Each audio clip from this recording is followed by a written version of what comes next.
Hello friends, नमस्कार। Anup this side.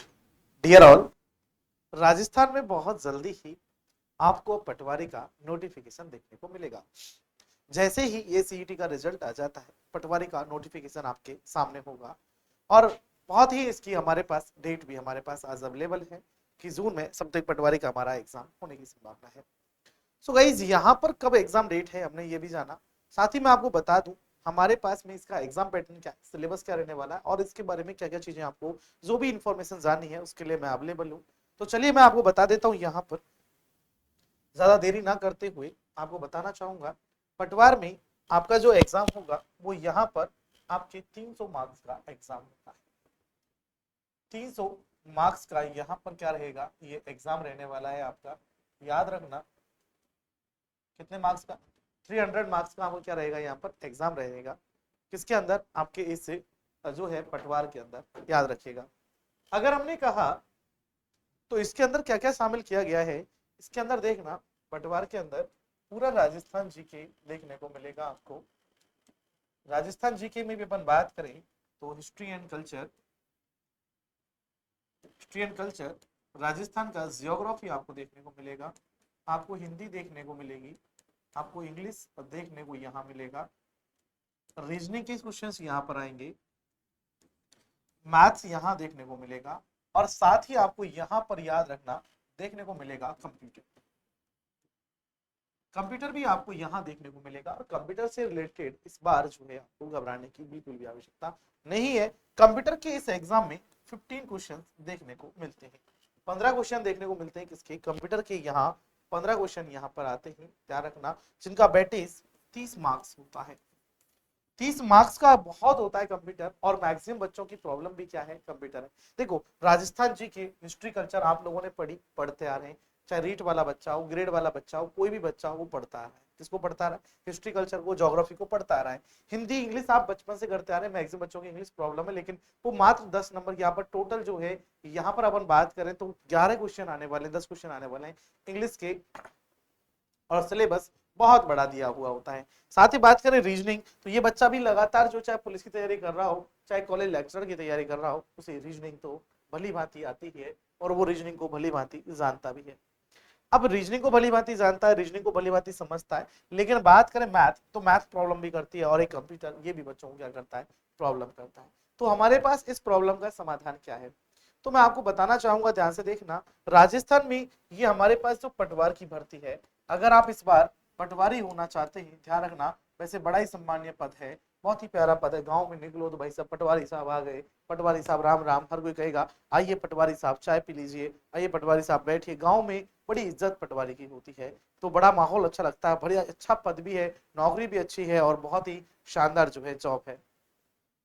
अब आपको क्या करना है, अगर पटवारी बनना चाहते हैं तो आपको याद रखना, इसमें से आपको इंग्लिश, मैथमेटिक्स और कंप्यूटर, इन 3 सब्जेक्टों पर ज्यादा फोकस करना है। क्योंकि ये तो आपको फोकस करने ही है, ये तो आपको पढ़ने ही है, लेकिन ये सब्जेक्ट आपको ज्यादा फोकस करने हैं, क्योंकि मैक्सिमम बच्चे की कमजोरी है ये 3 सब्जेक्ट। मैं आपको बस वो बता रहा हूं कि आप किस तरह से सेलेक्ट हो सकते हैं, कैसे आप अपनी नौकरी को पा सकते हैं, क्या करें कि आपको अपनी नौकरी मिल जाएगी यहाँ पर। तो ये आपको करना होगा। अब अगर अपन बात करें इस कंप्यूटर के सिलेबस की, तो कंप्यूटर के सिलेबस में एग्जामिनर हमसे क्या क्या पूछता है, आइए चर्चा करते हैं। तो देखो, बताना चाहूंगा प्यारे बच्चों, कंप्यूटर के सिलेबस में एग्जामिनर हमसे पूछता है कंप्यूटर की विशेषताएं। क्या पूछता है? विशेषताओं में जैसे कि वो शामिल करता है कंप्यूटर की जनरेशंस को शामिल करता है, जैसे कि उसकी हिस्ट्री को शामिल करता है, जैसे कि कंप्यूटर के टाइप्स से यहाँ पर शामिल करता है। तो many more are things that, जिनको एग्जामिनर क्या करता है यहाँ पर जो है इंक्लूड करता है। किसके अंदर इंक्लूड करता है? वो यहाँ पर हमारे पास जितनी भी इंफॉर्मेशन है, इन सभी क्वेश्चन से यहाँ पर एग्जाम में पूछता है। और क्या पूछेगा आपसे? और कंप्यूटर में से आपसे पूछता है वो यहाँ पर इनपुट आउटपुट के क्वेश्चंस। किसके पूछेगा आपसे? इनपुट डिवाइस के क्वेश्चन पूछता है, या आपसे पूछ लेगा वो आउटपुट डिवाइस के क्वेश्चंस। किसके पूछ लेगा आपसे? आउटपुट डिवाइस के क्वेश्चन पूछ लेगा। अब आपसे आउटपुट डिवाइस से सवाल पूछ लेता है, और क्या पूछेगा आपसे? आपसे पूछेगा यहाँ पर मेमोरी के बारे में, कि आपके पास जो मेमोरी है वो कितने प्रकार की है, मतलब प्राइमरी मेमोरी कौन सी होती है। आपसे पूछ लेगा सेकेंडरी मेमोरी कौन सी है,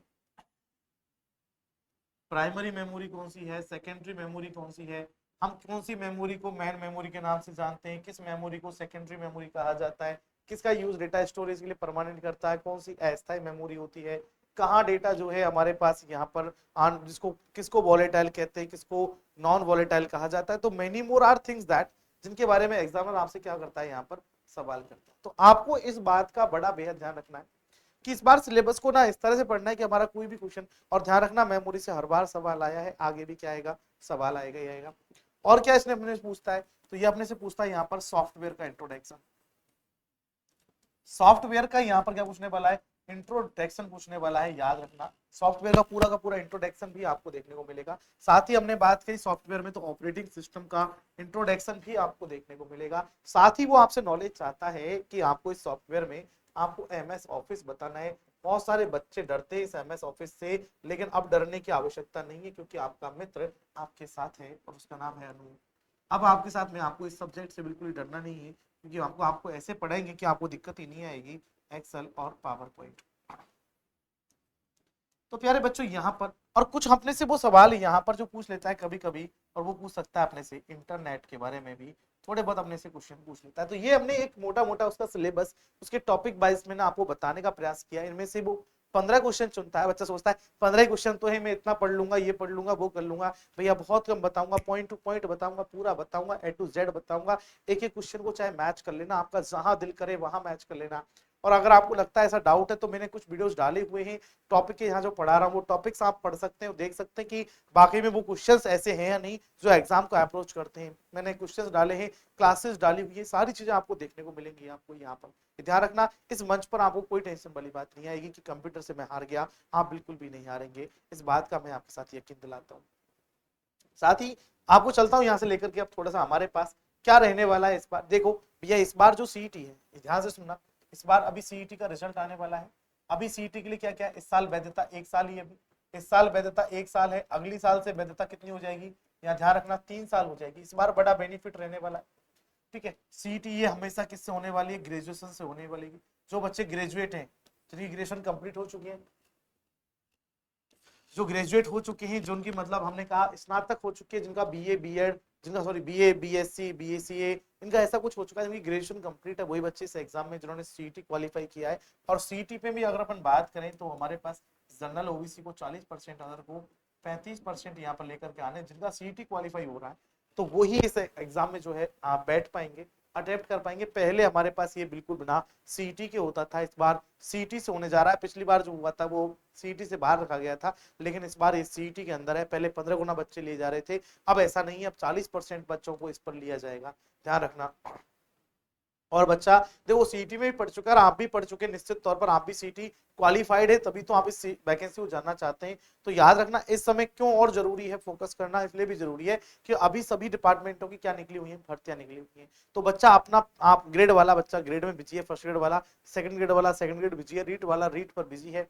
तो आपके पास जो फोकस्ड है ना कि हमने सीईटी किया, तो ये मौका है आपको एग्जाम में नौकरी पाने का। तो आप ये ध्यान रखना, आपको अपना ये फोकस यहाँ बनाए रखना है, ये चीजें करे रखनी है। और कंप्यूटर से संबंधित आपको किसी भी प्रॉब्लम का दूर नहीं रहना है। आपको करना क्या है, इसके लिए चैनल को सब्सक्राइब कर लीजिए, बेल आइकन प्रेस कर लीजिए, वीडियो को लाइक कर दीजिए। इन्फॉर्मेशन अच्छी लगी तो मुझे कमेंट करके बताइएगा, और क्या जानना चाहते हैं आप उसको लेकर के वीडियो जरूर लेकर के आऊंगा। साथ ही आज जो है अपने दोस्तों के साथ शेयर जरूर करना, शेयर करना भूलना भी मत, और चैनल को सब्सक्राइब करना मत भूलना। Thank you so much, Radhe Radhe.